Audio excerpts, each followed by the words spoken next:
Hi friends, இது பார்த்தீங்கன்னா Sunday evening ஒரு 3:45 பக்கமெல்லாம் பாப்பா ரெடி பண்ணிட்டாங்க பாப்பாவை.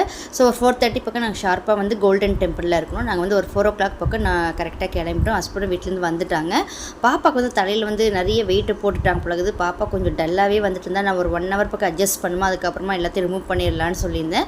ஸோ பாப்பா ரொம்ப அட்ஜஸ்ட் பண்ணி வந்தால் குழந்தைங்களுக்கு வந்து இந்த மேக்கப்பெல்லாம் போடவே பாப்பா வந்து மதியானம் டைம்ன்றத கொஞ்சம் அப்படியே டைட்டாக தூங்குற மாதிரி ஆகிட்டா. அதுக்கப்புறமா ஃப்ரெஷ் ஆகிட்டா. அப்புறம் நாங்கள் ஷார்ப்பாக 4:30 பக்கம் கோல்டன் டெம்பிளுக்கு ரீச் ஆகிட்டோம். மாஸ்டர் வந்து ரெடியாக இருந்தார். பசங்களை ஃபஸ்ட்டு போய் நடராஜர் முன்னாடி நிற்க வச்சு ஒரு பூஜை மாதிரி பண்ணாங்க. பண்ணிவிட்டு அதுக்கப்புறம் மாஸ்டர் கையில் சலங்கையெல்லாம் கொடுத்து பசங்க காலையில் சலங்கையெல்லாம் மாஸ்டர் கட்டி விட்டார். கட்டி விட்டு டான்ஸ் ப்ரோக்ராம் ஸ்டார்ட் பண்ணிட்டாங்க. என்னால் வந்து வீடியோ வந்து ஷேர் பண்ண முடியல. ஏன்னா வந்து அங்கே வந்து ஃபோன் வந்து நாட் அலோடு சொல்லிட்டாங்க. மாஸ்டர் அப்புறமா அனுப்புகிறேன்னு சொல்லிட்டாங்க.